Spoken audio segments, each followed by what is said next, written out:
მოგესალმებით, კიდევ ერთხელ შემოძვირფასებო და ყველას მინდა გადაგიხადოთ მადლობა თქვენი კომენტარებისთვის, არხის გამოწერისთვის შემოძვირფასებო და ვისაც არ გამოგიწერიათ, თხოვნა მაქვს გამოიწეროთ.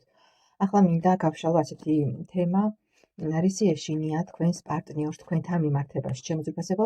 ასეთი კითხვა დამხვდა ერთ-ერთ კომენტარში, ანუ ერთ-ერთი გაშლის ქვეშ იყო ასეთი კითხვა, რომ ჩამეწერა თემაზე, რისი ეშინია პარტნიორს, ხო, რა შიშები აქვს. იფიქრეთ თქვენს პარტნიორზე და ნახოთ, რისი ეშინია, რა არის ის შიშები, რაც მას თქვენთან მიმართებაში აქვს, ხო? გავაკეთებ სამკარტიან გაშლას, თითოეული პოზიცია იქნება მისი პირველი პოზიცია იქნება მისი შიში, საიდან მოდის, ხო, ძირეული ძირითადი შიში მისი რა არის ამ მომენტისთვის, რაც თქვენთან მიმართებაში აქვს. შემდეგი კითხვა იყოს ასეთი ემოციური შიში, რისი ეშინია თქვენს პარტნიორს, როცა თქვენთან სიახლოვეს არის, ან როცა თქვენზე ფიქრობს, ხო, რისი ეშინია ამ მომენტში, როცა ემოციური შიში როგორია მისი. და შემდეგი შეკითხვა იყოს ასეთი, მისი ქვეცნობიერი შიში, მე მგონი საინტერესოა, მისი ქვეცნობიერი შიში, ის რასაც ვერ აცნობიერებს ბოლომდე, რა არის თქვენთან მიმართებაში შემოძვირფასებო. მაშინ ასე დავიწყოთ თქვენი პარტნიორის შიში. და ნახოთ, აბა შემოკარგებო, პირველი არკანი გავხსნათ და მისი შიშის ძირითადი მიზეზი, ხო? რა არის მისი შიშის ძირითადი მიზეზი და ამოვიდა იუსტიციის არკანი. იუსტიციის არკანი შემოძვირფასებო, სამართლიანობა, ხო, სამართლიანობის არკანია და შესაძლებელია ის ფიქრობს, როგორი მდგომარეობა აქვს მას, რომ მას აქვს შიში თქვენთან მიმართებაში იმის, რომ შესაძლოა ყველაფერი გაირკვეს, ყველაფერი დადგეს სამართლიანობის მხარეს.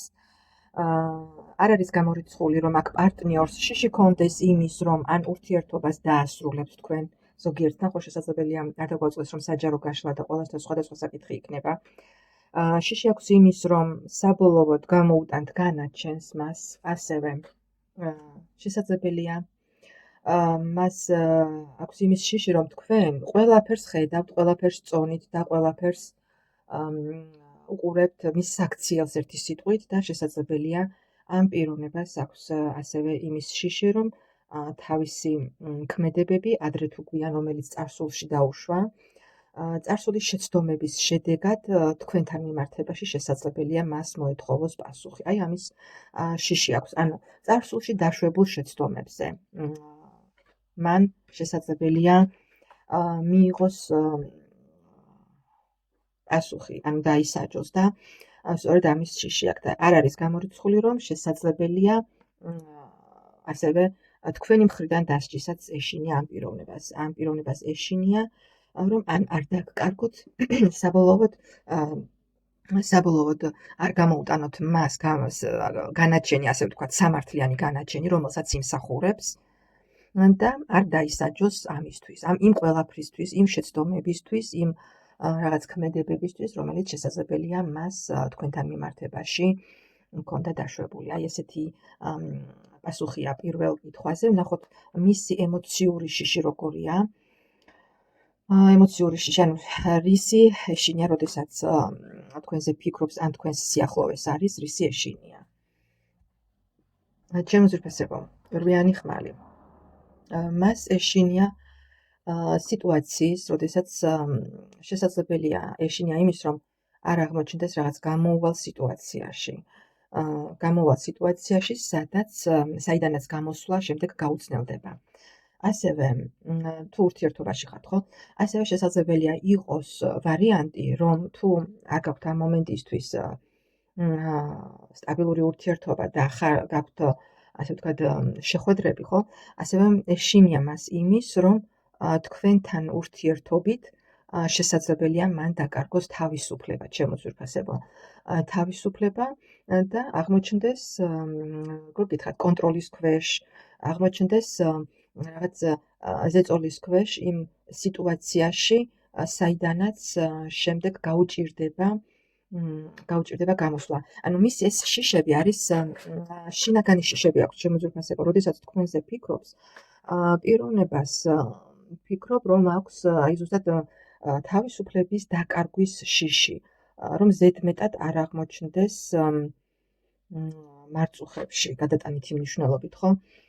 შეიძლება ფიქრობს, რომ რაღაც მოხდება მისი გაკონტროლება და აი რეალურად აი ეს შინაგანი ბლოკები, რომელიც ამჟამად აქვს, არ აძლევს მას მოსვენებას და ანუ რაღაცნაირად გონია, რომ ურთიერთობა შესაძლებელია მისთვის აღმოჩნდეს ხელფეხის შემკვრელი და აი ამისი შიში აქვს.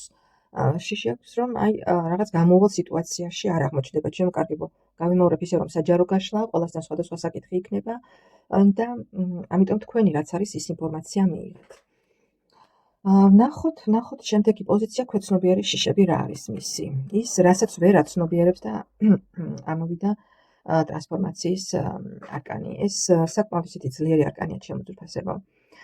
ქვეცნობიერად ამ პიროვნებას ეშინია ცვლილებების, ეშინია ტრანსფორმაციის.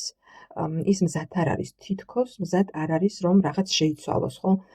თითქოს შიში აქვს ამ პიროვნებას, რომ რაღაცნაირად ძველი დასრულდება, ძველ თავის თავს, ანუ როგორ გითხრათ, იცით, შინაგან მეს დაკარგავს და ურთიერთობა შესაძლოა ხომ ისთვის როგორ გითხრათ, იცით, ამ ურთიერთობა ზრდას და წინსვლას მოითხოვს, ხო? და ცვლილებებს ასევე და მას სწორედ აი ამ ცვლილებების ეშინია, შინაგანი ეგოს დათმობის ეშინია ჩემო ძვირფასებო და იმ ძველი წესჩვეულებების დაკარგვის, რაც შეიძლება მოჰყვეს შემდეგ ურთიერთობის განვითარებას. როგორც ვიცით, ეს არ არის, ხო? აი როგორ გითხრათ, ადამიანი მზად უნდა იყოს, რომ შინაგანად თავის თავში მოახდინოს რაღაც გარდატეხა და ქვეცნობიერად მიხვდეს იმას, რომ დროა საჭირო ცვლილებებისთვის, არა, მაგრამ ამ პიროვნებას სწორედ ეს ცვლილებები აშინებს. ეს ცვლილებები და სწორედ შესაძლებელია, იმიტომ არის რვიანი ხმლის ენერგიებში, ანუ ძველის დატოვება უჭირს ამ პიროვნებას, ძველი წესჩვეულებების, ძველი რაღაც თავისი ეგოს დატოვება უჭირს ერთი სიტყვით ამ პიროვნებას და დათმობა არ უნდა იმ ყველაფრის, რაც წარსულში ჰქონდა ამ პიროვნებას და სწორედ აი ეს არის, რომ საბოლოოდ პიროვნება ურთიერთობაში წინ ვერ მიდის, ჩემო კარგებო. ანუ პიროვნული გარდასახვის ეშინია ამ ადამიანს, რომელიც ამ ურთიერთობაში შეიძლება მოხდეს, ჩემო ძვირფასებო და სწორედ აი ამის შიში აქვს ძველი წესჩვეულებების, რამ ერთი და იგივე შესაძლოა ხშირად გავიმეორე, მაგრამ მე აი მინდა რატომღაც რომ ჩემი აზრი მოვიტანო თქვენამდე, ძალიან მაინტერესებს. როგორ რეზონირდება თქვენთან, გამომეხმაურეთ, რამდენად თქვენი იყო ეს გაშლა, ჩემო ძვირფასებო. მადლობა და ნახვამდის.